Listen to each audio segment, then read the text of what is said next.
기도하겠습니다.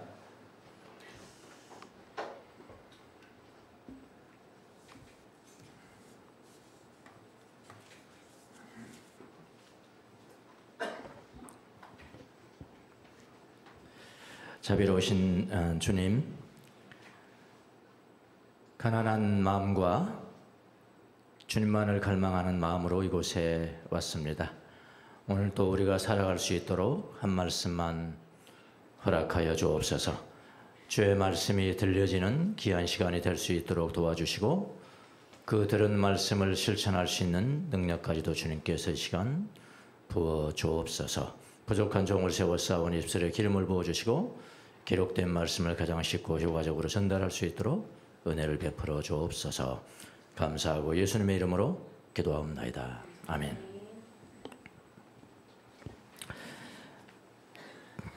오늘은 예수님이 부자 청년과 대화를 마치고, 부자 청년은 슬퍼하면서 떠났죠 지금. 그 다음에 제자들만 남은 자리에서 제자들에게 말씀한 내용입니다. 오늘 설교 본문에는 들어가지 않지만은 그걸 지금 띄웠죠. 그 부자와 관계되는 이야기니까 잠깐만 보고 넘어가겠습니다. 예수님이 뭐라고 그러셨냐면은, 부자들은 하늘나라에 들어가기가 어렵다. 어느 정도 어려운지 낙타가 바늘기로 지나가는 것이 더 쉽다. 그러니까 결국 무슨 말입니까? 부자가 하늘나라에 들어가는 것은 불가능하다고 말씀하셨습니다. 그러니까 제자들이 이 말을 듣고 매우 놀랐어요. 왜냐하면 아니 구약에서도 하나님의 축복으로 다 부자 되는 거 아닙니까? 다 그렇게 생각하고 있는데 부자는 하늘나라에 들어갈 수 없다고 그랬으니까 얼마나 놀랬겠습니까? 그들이 예수님께 묻습니다. 아니 그러면 도대체 누가 구원을 얻는다는 말입니까? 그렇게 물었죠. 그러니까 예수님이 대답하였습니다. 사람으로는 할 수 없다. 사람으로는 할 수 없으나 하나님으로는 다 하실 수가 있다. 이게 무슨 말씀입니까? 예수님의 말씀이 뭔 뜻이냐고 이게. 부를 믿으면 구원은 불가능하지만 하나님을 믿으면 구원이 가능하다. 그런 말씀이죠. 예, 하나님을 믿으면 구원이 가능하다. 하나님이 그를 인도하시면 부자라도 하늘나라에 들어갈 수 있다라고 말씀하시는 거예요. 또 그 반대는 뭡니까? 부자가 된다는 것은 하나님의 축복이라고 믿고 있는 제자들에게 분명하게 말씀을 해주는 겁니다. 뭐라고 그러냐면 부자가 되는 것 자체는 축복이 아니다. 부자가 되는 것 자체는 축복이 아니다. 하나님을 믿고 하늘나라에 들어가는 사람은 그가 부자이거나 가난한 자이거나 축복받은 사람이다. 이렇게 논리적으로 끝나는 거죠. 그 이야기가 끝난 거예요 지금 제자가. 더 이상 저한테 물어보지 마세요. 이제 이건 끝났습니다. 부자가 하늘나라 들어갈 수 있어요 없어요? 그 말 묻지 마시라고 예수님이 다 대답하셨어요. 자, 그런 환경이 지금 싸늘했다가 다시 이제 풀어진 겁니다. 제자들이 다시 풀어진 거야. 그런 이야기구나. 하나님을 믿으라는 이야기구나. 근데 잽싸게 베드로가 나섭니다. 그 틈새에 베드로가 끼어듭니다. 뭐라고 그러냐면은 아주 진짜 기가 막힌 질문을 하십니다. 요즘 말로 한다면 신박한 새롭고 놀라운 질문을 하나 던지시는데, 자 이겁니다. 27절에 그때 베드로가 대답하여 예수께 말하였다. 이건 질문하는 형식이라고 그랬죠 지금요. 대답하여 말했다. 이것은 질문했다. 보십시오. 우리는 이제 자기를 포함해서 모든 제자들, 12제자들 우리는 모든 것을 버리고 선생님을 따라왔습니다. 맞죠? 선생님 따라왔죠. 그렇다면 우리가 무엇을 받겠습니까? 이렇게 질문한 거예요. 그러니까 예수는 뭐라고 대답해 줘야 돼요? 그럼 너희가 무엇을 받는다? 이렇게 대답해 줘야 되는 거거든요. 그 대답을 지금 기대하고 있는 거거든요. 그러니까 베드로가 궁금한 것이 뭡니까? 이 땅에서 주님을 위해서 모든 것을 희생했는데 그러면 제자들이 받을 보상이 무엇입니까? 이런 이야기죠. 이런 질문. 이 질문을 통해서 알 수가 있습니다만은 이 땅에서 주님을 위해서 모든 것을 희생했는데 하늘나라에서 받을 보상이 무엇인지가 궁금한 겁니다. 여러분도 궁금하시잖아요. 아, 내가 이렇게 고생을 하는데 피아노 고생하고 뭐 고생하고 뭐 고생하고 뭐 할 수 고생하고 이렇게 하는데 우리가 받을 보상이 뭐지? 이거 궁금하시잖아요. 또 교회에서 얼마나 많이 가르쳤냐고 그동안에요. 예. 부흥 강사들 치고 이거 빼면 안 시체예요. 예. 여러분이 받을 보상이 뭔지를 아십니까? 이거 빼면 시체라고요. 자, 하늘에서 보상이 무엇인가 궁금합니다. 우리도 궁금합니다. 저도 궁금하고요. 자, 그럼 베드로가 희생한 것이 무엇일까요? 베드로가 희생을 했어. 예수님 때문에. 예수님의 이름을 위해서, 정확하게는 예수님의 이름을 위해서 희생한 거예요. 그러니까 예수님의 이름을 높이기 위해서 희생한 거예요. 베드로가 희생한 게 뭐냐고요? 많이 있죠. 예를 들어서 우리가 성경에 당장 나오는 것만 보더라도 어부로서의 직업도 희생했잖아요. 그렇죠? 어부로서의 직업도 희생했죠. 또 희생한 것이 무엇일까요? 배도 희생했죠. 배도 희생했습니다. 부모도 희생했습니다. 왜냐하면 부모를 돌보지 못했거든 많이. 예수님 따라다니라고 또 돌볼 뭐 시간이 없는 거예요. 시간이. 예. 부모도 희생했죠. 형제 자매도 희생했을 것 같아요. 이건 분명히 형제 자매도 희생했죠. 자식도 희생했어요. 뭐 성경이 정확하게 나오진 않습니다만은 자식이 없다는 이야기도 없거든요. 그러니까 자식이 있었는데 자식이 돌볼 수가 없는 거예요. 자식 희생한 겁니다. 자식도 희생했습니다. 자식을 위해서 좀 더 놀아주고 좀 더 대화를 많이 했어야 되는데 그것을 하지 못했다. 그럼 희생한 거죠. 희생한 겁니다. 목회자 자녀들이 여러분 신앙적으로 그렇게 성숙하지 못한 경우가 많다는 거 여러분 아세요? 많아요. 확률적으로 많습니다. 예. 목사님뿐만 아니라 장로님, 권사님 이렇게 지도자들 자녀들이 신앙적으로 볼 때 이게 조금 우리가 요구하는 만큼 기대하는 만큼 그렇게 도달하지 못한 사람들이 상당히 많이 있습니다. 젊었을 때 뜨겁게 예수님 만나고 예수님을 위해서 돌아다니다가 자식을 돌보지 못할 확률이 크지 않습니까? 간단히 여러분 하시면 여러분이 이 일만 딱 아는 유명한 목사님들 다 자녀들이 잘못된 겁니다. 다 하나님 떠났어요. 예, 않습니다. 자, 베드로가 희생하지 않는 것도 있어요. 다 이것만 다 희생한 것이 아니라 최대하지 않는 것도 있습니다. 집을 희생했다는 적은 없는 것 같아요. 집은 베드로가 하나뿐이어서 그런지 가버나움에 있었거든요. 예. 집을 희생한 적은 없는 것 같습니다. 논밭을 희생했다는 이야기도 없고요. 베드로는 어부였지 논밭을 많이 가꾸는 그런 사람은 아니었던 것 같은데 이거는 추측입니다. 예. 아주 중요한 것이 한 가지가 있습니다. 아주 희생하지 않는 것 중요한 것이 한 가지 있는데 뭐냐면은 마누라를 희생하지는 않았습니다. 예, 마누라를 희생하지 않았습니다. 아내를 버린 적이 없어요. 어린이를 버린 적이 있습니다. 제자가 된 이후에도 아내를 버린 적이 없습니다. 이게 뭐죠? 사회 갈 때마다 같이 데리고 다녔단 말이죠. 베드로는 다 아내를 데리고 다녔거든요. 제가 놓친 것 중에 하나가 이겁니다. 예. 그러나 저는 버리진 않았습니다. 자, 누가 보더라도 베드로는 이 땅에서 많은 것을 예수님을 위해서 희생을 했습니다. 그래서 베드로가 그 보상이 뭘까? 내가 받을 보상이 도대체 뭘까? 이렇게 질문하는 것은 너무나 당연하고 질문도 한번 하셔야 되고 그러나 예수님이 부활하신 후에 갈릴리에서 베드로를 만나서 나를 사랑하느냐 3번 물으셨잖아요. 그때마다 뭐라고 대답했어요? 예, 주님 사랑합니다. 사랑합니다. 사랑합니다. 3번이나 대답했던 그 순간 3번이나 주님을 사랑한다고 대답했던 그 당시의 베드로의 모습과는 조금 낯설죠. 지금 이 순간이 지금 낯선 거예요. 낯선 장면입니다. 이 세상의 모든 것보다도 예수님을 더욱 사랑한다는 고백을 할 정도면은 예수님을 위해서 희생한 단들 무슨 보상을 기대하겠습니까? 그렇잖아요. 예, 그냥 사랑하면 됐습니다. 저는 예수님의 사랑이면 다 만족합니다. 다른 보상 필요 없습니다. 이렇게 대답했을 것 같은데 그 갈릴리에 때는. 근데 지금은 다릅니다. 지금 아직 성숙하지 않은 때지요. 그런 이야기입니다.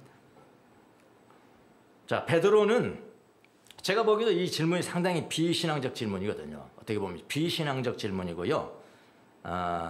상당히 이기적인 질문이죠. 이기적이고 비신앙적인 질문. 이건 예수님께서 모르겠습니까? 다 알죠. 첫 보면 그냥 알죠. 근데 예수님이 나무랐어요? 나무라지 않았어요? 이 장면에서. 하나도 나무란 적이 없어요. 베드로의 수준으로 아주 친절하게 대답을 해 주십니다. 자, 이런 점들이요. 저하고 차이예요. 예수님과 저와의 차이입니다. 이런 점들이 차이예요. 예. 저는 가끔 성도들로부터 질문을 받아요. 근데 질문 내용을 보면 아주 이기적이거나 아주 비신앙적인 질문을 할 때가 많습니다. 그러면 저는 마음속으로 어떻게 여러분 생각하는지 아십니까? 마음속으로 겉으로 오면 나 잡아먹으니까 안 되는 거고 마음속으로 이렇게 생각한다 이 말입니다. 어떻게 신앙인이 이런 질문을 하는가? 어떻게 집사님이 이런 질문을 하는가? 전 권사님 장로님들이 이런 질문을 하는가? 라고 생각을 합니다. 젊었을 때 그랬어요. 젊었을 때. 그래도 요즘은 조금 성숙을 해서 제가 조금 성숙을 해서 어떻게 신앙이 이런 질문을 하는가라고 생각하지는 않습니다. 조금 더 진보를 해서 어떻게 생각하냐면은 이야 이거 봐라. 이분에게도 이런 면이 있었네. 이렇게 요 정도 이게 이제 예수님과의 차이입니다. 예수님이 전혀 그런 생각이었죠. 아주 친절하게 그의 수준으로 대답을 해주세요. 자 여기서 우리가 뭘 배울 수 있냐면은 여러분 예수님에게는 어떤 질문을 하셔도 됩니다. 자 예수님에게 어떤 질문을 해도 된다는 것은 뭐죠? 어떤 기도를 해도 된다는 거예요. 말도 안 되는 기도를 해도 돼요. 상관없어요. 말도 안 되는 기도도 해도 되고요. 예, 욕하세요. 그냥 하나님 욕해도 괜찮아요. 하나님한테는 괜찮아요.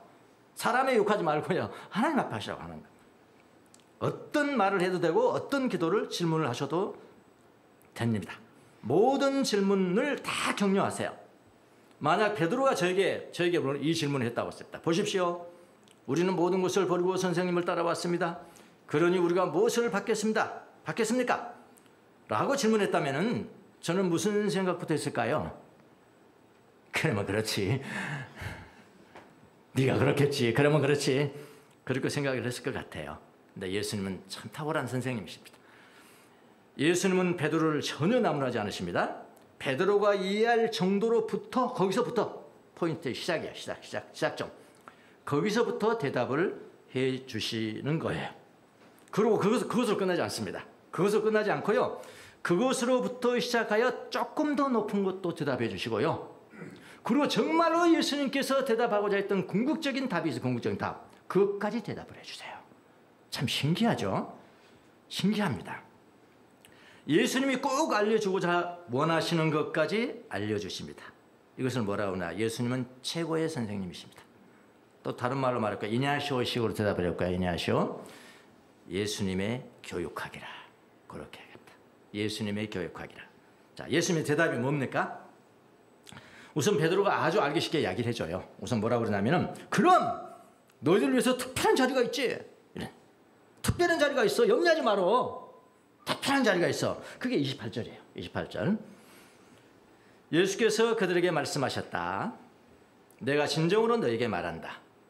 새 세상에서, 그러니까 예수님이 나라를 회복한 새 세상, 새 세상에서 인자가 자기의 영광스러운 보좌에 앉고 만물이 새롭게 될 때 그 나라에서는 여기 이제 이게 진짜 대답입니다. 나를 따라온 그다음 너희들 그랬어요. 유입니다. 예, 나를 따라온 너희들 또 그다음에 뭘 얻는다고요? 12보자에 앉을 것이다. 그런 거예요. 12보자에 앉아. 이거 상이잖아요. 보상이잖아요. 예, 나를 따라온 너희들 12보자에 앉는 거 이게 보상이다.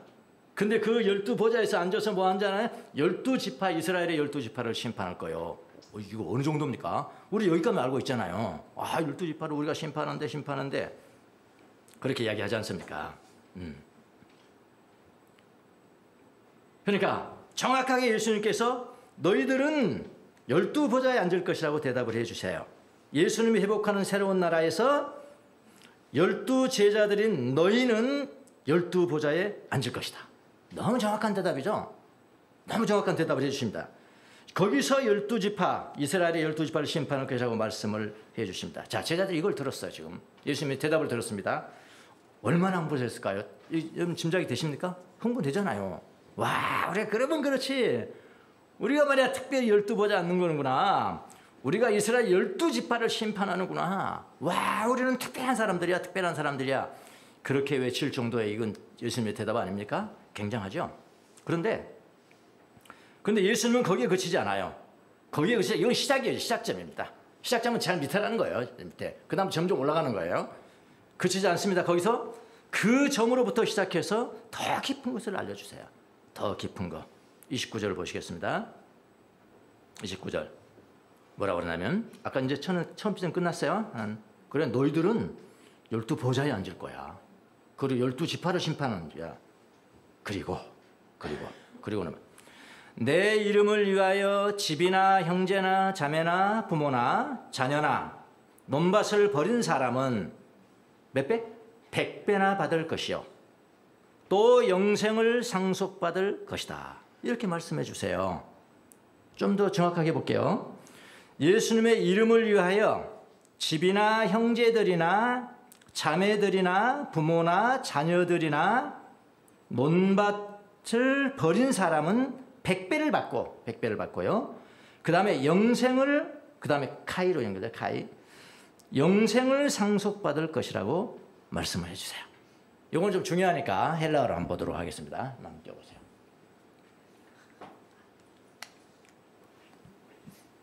자, 우리는 지금 내 이름을 위하여 집이나 형제나 이런 사람은 이렇게 돼 있거든요. 버린 사람은 이렇게 했잖아요. 주어잖아요. 근데 헬라어를 보면은 여기에 뭐냐면은 파스였어, 파스. 아까 28절에는 뭐죠? 28절에는 너희 12명은 이런 이야기고. 나 특정인들이에요. 너희들 12명은 12보좌에 앉을 것이고. 그 다음에 뭐냐면은 모든 사람은 이랬어요. 파스. 이런 하잖아요. 파스. 모든 사람은 everyone. 어떤 everyone? 여기가 이제 관계부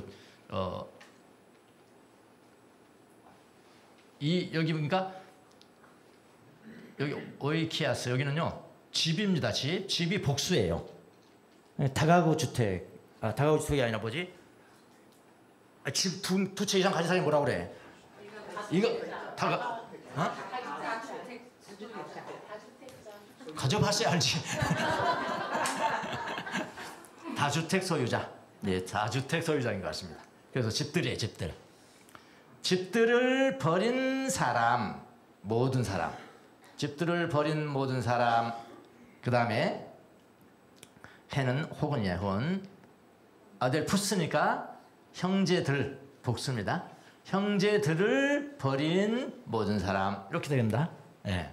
그 다음에 자매 아델파스니까 자매들, 복수입니다. 자매들을 버린 모든 사람. 이렇게 나갑니다. 그 다음에 파테라. 단수입니다. 아버지는 단수죠. 아버지가 둘일 수 없잖아. 아버지 혹은 메테라. 어머니를 버린 모든 사람. 이런 이야기입니다. 테크나는 자녀들이에요. 자녀들. 복수입니다. 자녀들이. 자녀들을 버린 모든 사람. 그리고 아르고스 여기는 논밭이 복수입니다. 논밭을 버린 모든 사람. 이렇게 들어갑니다. 뭐를 위해서? 예수님의 이름을 위해서. 이렇게 돼요. 예수님의 이름을 위해서 이런 것들을 버린 모든 사람. 아까는 28절은 12사람, 12제자. 여기는 모든 사람은 뭐냐면 여기는 100배입니다. 여기 제가 쉬어봤어요. 16개에 다는 거 있더라고요. 여기에. 그래서 100배인 거예요. 예. 100배라는 뜻이 많잖아요. 100배. 그러니까 많다는 거죠. 예. 꼭 100배라는 이야기가 아니라 아주 많이 받는 것이다. 뻥튀기해서 받는 것이다. 아주 뻥튀기해서 받을 거야. 받을 것이다. 미래에 받을 것이다. 무엇을 100배로 받은가 여기 나와 있지 않습니다. 꼭 이는. 그 다음에 중요합니다. 그리고 이거를 또 마지막에 예수님께서 덧붙여 주신 것. 예수님께서 하시고자 하신 말씀이 무엇입니까? 마지막 거겠죠. 예, 마지막 거예요. 예. 그리고 조엔 아이오니온, 그러니까 영원한 생명을 상속받을 것이다. 이것도 미래 상속받을 것이다. 이거 덤으로 주셨습니다. 아까 정확한 대답은 이미 끝났었어요. 12제자들 너희들은 12보좌에 앉을 거야. 새 나라에서. 그걸 끝내도 돼. 근데 예수님이 거기서 끝내지 않아요. 그분은 탁월한 교사셔. 예. 더 중요한 건 진짜 핵심을 가르쳐 줘야 되잖아요. 그리고 말이야, 이거 버린 자기들도 버렸다고 했으니까 베드로가. 여기 모든 것들을 버린 모든 사람들은 100배나 받을 거요. 그것뿐인 줄 알아? 또 있어 또. 그리고 요 카이 조에나요. 영생을 상속받을 거. 요것을요 덤으로 싹 끼워주는 거예요. 이렇게 덤으로 끼워주는 겁니다. 이게 예수님의 교육학입니다. 예. 여기서 파스 여기 다 적어놨습니다. 파스 모든 사람 복수. 그런데 중요한 것은요 여기에 뭐가 없냐면은 마누라가 없다는 겁니다. 예. 그 이유가 있어요. 이제 보세요. 참 기가 막힌. 이거 그냥 잘못 빼신 게 아니에요. 잘못 빼신 게 아니라. 자, 100배 이건 얻을 수 있잖아요. 100배. 아니 형제 자매들이 엄청나게 많은데 하늘나라에 가면 엄청나게 100배만 되겠냐고요. 지금보다 더 친한 형제 여기서 뭐 친하지도 않았어. 1년에 한 번이나 볼 거 말까 해요. 또 원수로 지내는 사람이 얼마나 많은데요. 교인들이 더 친하다니까요. 훨씬 친하다니까요.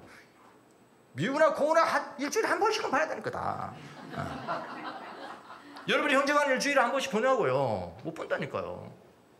근데 한나라에 가니까 너무나 변화된 형제 자매들이 있는 게 똑같은 이거보다 더 가까운 100배 받는 거는 지금 아무것도 아니죠. 사실은 이 형제 자매 아버지 같은 사람 100배 어머니 같은 사람 100사람 자녀들도 100배를 받는다니까. 100배나. 지금도 속속이지만 하늘나라 가면 100배나 갖고요. 이 논밭 이것도 100배예요. 이게 논밭 100배가 뭐 그렇게 중요하겠습니까? 하나님께서 통치하시는 나라인데 논밭 100배가 뭐 중요하냐고.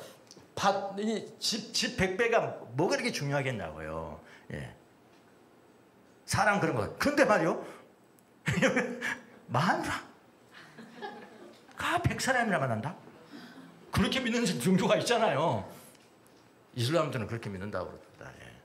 잘하고 하면 마누라가 예쁜 마누라가 10명 있고 더 막 헌신한 사람은 20명이 그렇다는 거예요. 그 자살 폭탄하고 뭐 자결하는 사람들이 그런 얘기예요. 이거 보세요. 자, 베드로가 우리는 무엇을 보상을 받겠습니다라고 질문을 했는데 예수님은 정확하게 말했습니다. 너희들은 12보좌를 받을 것이다. 특정한 제자들에게 특별한 장소를 보상으로 주셨습니다. 정확한 대답이십니다. 굉장한 보상이죠. 그러나 예수님께서 여기서 끝나지 않으십니다. 예수님의 교육학이 여기서부터 시작되는 겁니다. 29절을 말씀하세요. 모든 사람들이 보상을 받는다. 어떤 모든 사람들이냐면은 예수님의 이름을 높이기 위해서 집들을 희생한 사람, 형제들, 자매들을 희생한 사람, 부모를 희생한 사람, 자녀들을 희생한 사람, 논밭을 희생한 사람들, 이 모든 사람들은 그랬어요. 근데 12명이 중요한 게 아닌 거예요, 이게. 예. 모든 사람들인 거예요. 그런 사람들은 100배나 받을 것입니다. 그런데 더 중요한 것은 그 100배나 받는 보상 바로 옆에 주님은 가장 중요한 것을 살짝 끼워주신단 말입니다. 그것이 무엇입니까?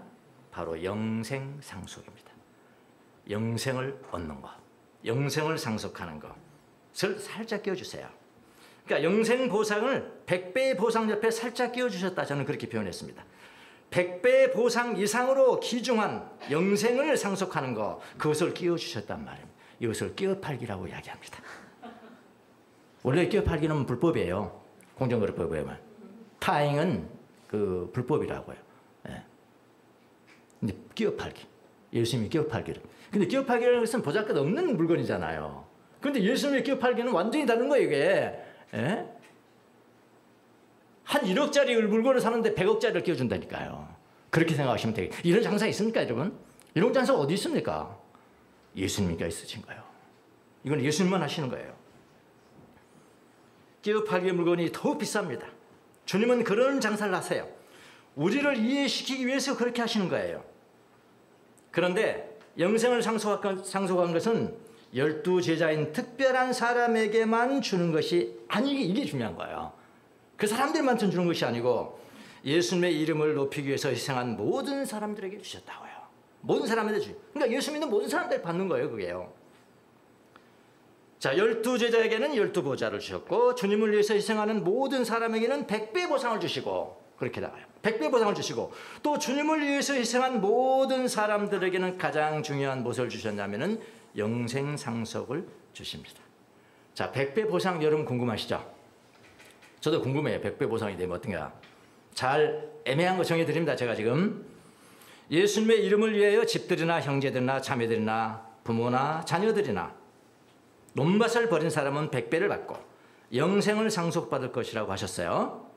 주님을 위해서 이런 것들을 희생한 사람들은 하늘나라에서 100배를 받을 것이라고 하셨어요. 아까 제가 말씀을 드렸습니다. 형제 자매 희생했는데 100명을 받는다는 것입니다. 그건 별로 중요한 거 아니죠. 또 간단한 거겠죠. 하늘나라 가면은요. 100명 받을 수 있잖아요. 별로 중요한 것 같지 않습니다. 예, 100배로. 뭐 부모도 역시 마찬가지고요. 중요한 것은 만약에 배우자가 만약 포함되어 있다면 배우자를 100명 받는다는 것인데 그래서 빠진 겁니다, 여러분요. 예, 빠졌잖아요. 그러니까 배우자는 끝까지 가는 거야, 끝까지. 예, 끝까지 가는. 좀 아쉽긴 하죠. 좀 아쉽습니까? 그렇잖아요. 그렇게 믿는 사람도 있는데 지금 아쉽고 그거 들어갔어야 되는데. 맞아요.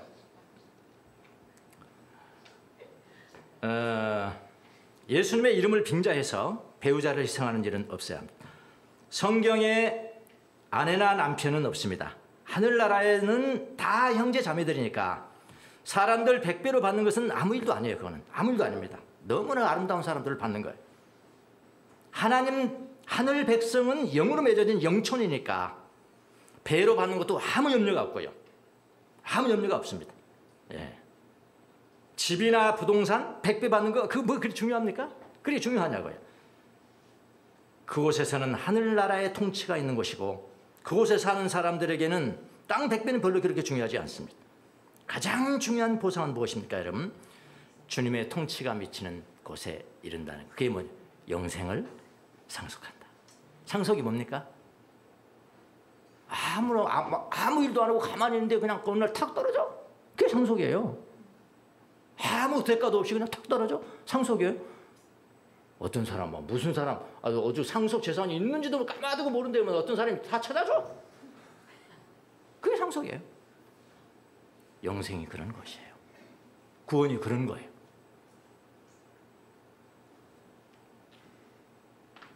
그런데 영생을 상속받는 것이 가장 중요한 보상입니다. 그러니까 기승전 영생이에요. 기승전 구원이에요. 우리 예수 믿는 사람들 왜 우리가 주일날 이렇게 모입니까? 구원받으려고 하는 거예요. 구원을 유지하려고 하는 거예요. 구원을 찬양하기 위해서 모이는 거예요. 영원토록 그런 거예요. 영원토록.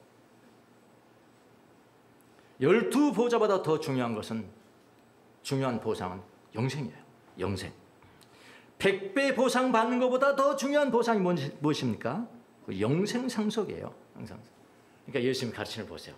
점점 차고 이게 뭐 음악에서는 뽀르테 그러니까 강하게 강하게 갈수록 강하게. 어? 크레센도? 하여튼 저거. 갈수록 예수님이 이런 방법으로 제자들을 가르치십니다. 저는 제자들이 특별히 받는 보좌보다도 주님을 위해서 희생하는 모든 사람들이 받는 100배의 보상보다도 예수님을 처음부터 끝까지 겸손하게 믿는 모든 사람들이 받는 영생 상속으로 만족할 것입니다. 뭐냐면 100배의 보상은 영생 상속에 포함되어 있는 거예요. 이미 다 포함되어 있어요. 수학으로 하면 표시하는 거 있죠. 그런 것도 있죠. 다 포함돼요. 12보좌에서 12지파를 심판하는 보상이 있다? 그거 다 포함되어 있는 거예요. 우리가 그런 사람들입니다. 보상이라는 건 그런 것입니다. 특별한 보상을 얻기 위해서 특별한 행동을 많이 하다가 나중에는 교만해져서 끝자리의 사람이 될 가능성이 많이 있을 수도 있어요. 그 위험성을 주님은 잊지 않으시고 또 말씀하십니다. 30절 아주 중요한 말씀입니다. 30절. 요겁니다. 왜 이 말씀이 여기에 들어가 있나? 여러분 궁금하셨죠? 다 이유가 있는 겁니다. 그리고 20장, 다음 주부터는 20장 아닙니까? 20장도 뭘로 시작합니까? 이걸로 이걸로 시작해, 이걸로요. 이게 문을 여는 겁니다. 지금 문을 여는 거. 처음부터 끝까지 구원의 확신과 구원의 기쁨과 구원의 감사와 나는 별것이 아닙니다. 내가 은혜 받은 것은, 내가 구원받은 것은 오직 주님의 은혜입니다. 나의 업적은 아무것도 없습니다. 그 나의 업적은 아무것도 없다라는 것, 그 마음을 가장 잘 가진 사람이 누굽니까? 새벽에 들어간 사람입니까? 오후 5시에 포도원에 들어가서 1시간 일했는데 똑같이 세경을 받았어? 어떤 사람입니까? 그거 다음 주에 볼 거예요. 구원에 관한 거예요. 20장도 다. 영생 상속받은 사람은 어떤 마음으로 살아가야 되냐? 항상 오후 5시에 들어서 1시간 일했는데 똑같이 주는 거야? 와, 너무 감사합니다. 나 이거 받을 자격이 없는데요. 이거 받을 자격이 없어요. 그리고 다른 사람들 다 시기하는 거지. 다 시기하는 마음을 가지고 있어요. 오래됐다고. 예수 믿은 지 오래됐다고. 나중에 보니까 완전히 찌그러졌거든. 신앙만 남아있거든요. 교리만 남아있거든요. 감사가 없어요. 겸손하지 않아요. 자비가 없는 거예요. 감격하지 않아요. 예수 믿는 것을. 그런 사람들이 얼마나 아주 부지기수인데. 처음 된 사람이 나중될 것이고. 나중된 사람이 어떤 마음을 가졌어요? 나는 안 돼요. 받을 자격이 없는데요. 자격이 없는데. 이런 마음을 처음부터 죽을 때까지 가지고 있는 사람. 그게 마지막 사람이죠. 그 사람은 첫째가 될 것이다. 그런 것을 가르쳐 주는 거거든요. 그러니까 예수님께서 이 보상에 대해서 이야기를 하면서 분명히 이런 위험성이 있다. 나는 뭘 했고 뭐 하는 동안에 이런 것 때문에 자기 자랑하고 교만하고 그 위험성을 주님은 잊지 않으시고 말씀하십니다. 이것이 바로 마태복음 19장 30절의 말씀. 그러나 첫째가 꼴찌가 되고 꼴찌가 첫째가 되는 사람이 많을 것이다. 다음 주에 보겠습니다만 이것도 폴로이가 앞에 나와요. 가장 앞에 와. 그러니까 복되도다. 산상수훈에서 뭐라고 했어요? 마카리오의 복되도다. 복된 자들이여. 그렇게 나오죠. 이것도 마찬가지. 오메 너무나 많아 버려요. 이렇게 전라도 말한다면 너무나 많아 버려요. 누가요? 첫째 된 자가 나중 되어버린 사람이 너무나 많아요. 그러면서 이제 포도원의 비유를 들어주십니다. 다음 주에는 연결되는 겁니다. 지금 연결됩니다. 계속 이어집니다. 하여튼 12보좌이건 100배의 보상이건 영생이건 모두 주님의 은혜로 주어진다는 것이에요. 감사와 은혜의 삶을 끝까지 처음부터 끝까지 지탱하지 못하고 교만해져 버리면 첫째가 나중된다는 이야기입니다. 그러니까 예수님의 이 가르침이요, 그냥 보상 한번 가르쳐줬는데 별걸 다 지금 말씀하셔버린 거예요. 다 제자들에게. 그래서 오후 5시에 들어가서 1시간 일은 노동자가 은혜를 알고 감사하면서 사니까 나중된 자가 첫째가 된다는 거예요. 이런 사람들이 엄청 많아요. 이런 이야기. 폴로이, 마카리오이, 폴로이. 아주 아름다운 이야기를 주님께서 예화로 들어주십니다. 이거는 다음 주에 보도록 하겠습니다. 나가도록 하겠습니다. 더 큰 보상을 기대하면서 지금 가지고 있는 자원을 희생하세요.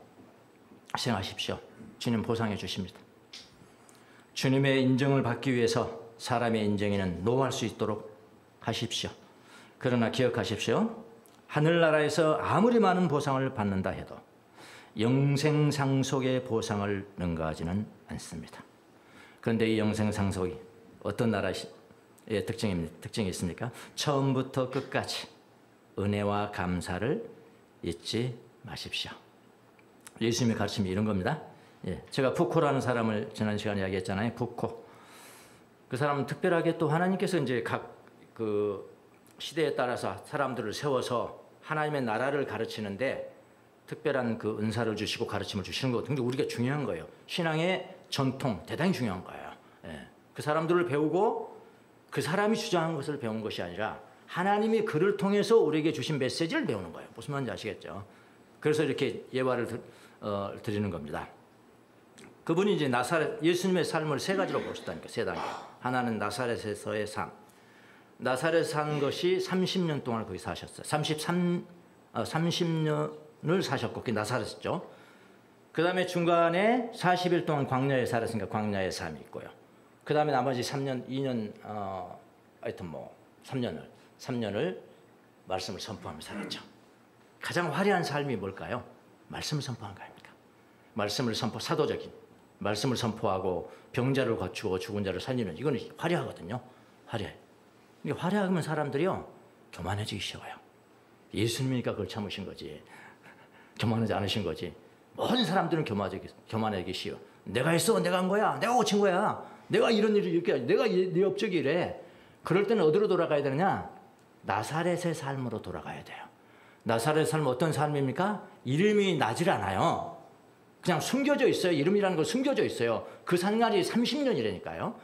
30년이요. 예. 그냥 반짝하는 화려한 삶은 3년이라니까요. 이 3년 때문에 사람이 망할 수 없잖아요. 안 망하기 위해서는 어떻게 하냐? 첫사랑을 소유하려면 어떻게 하냐? 항상 나사렛의 영성으로 돌아가라. 그는 잊혀진 삶이었다. 그런 이야기를 합니다. 그래서 이 나사렛의 영성, 광야의 영성, 선포하는 영성의 균형이 중요하다. 화려해지려면 바로 나사렛의 영성으로 돌아가라. 선포하면 유명세를 탑니다. 교만해지기 쉽습니다. 다시 나사렛의 영성으로 돌아가서 나는 아무것도 아닙니다, 이러면 아무것도 아니에요. 나중된 자가 되어야 합니다. 항상 오후 5시에 포도원에 들어간 자라고 자신을 생각해야 돼요. 언제까지? 죽을 때까지 그렇게 하십시오. 그러면은 영생 상속의 보상을 받고, 덤으로, 저는 거꾸로 합니다. 덤으로 100배의 보상, 또 덤으로 12보좌를 얻습니다. 이렇게 가르치는 건 제 방법이고요. 예수님은 탁월한 교육자시니까 반대로 가르쳤어요. 시간 한 편 보시죠.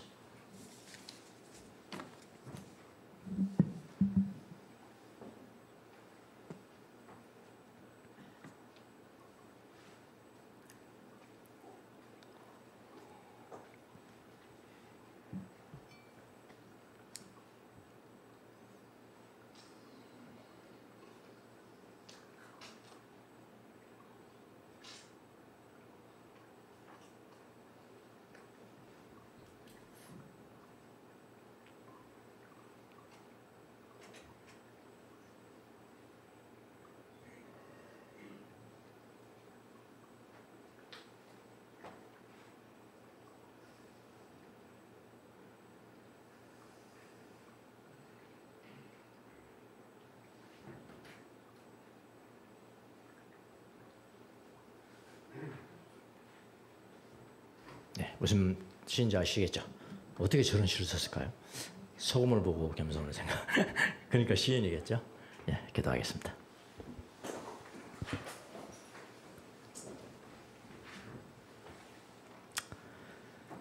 하나님 감사합니다. 하나님의 이름을 위하여 내가 가진 모든 것을 내려놓고 희생한 자는 100배나 받을 것이다. 어떤 사람은 특별한 보좌를 받을 것이다.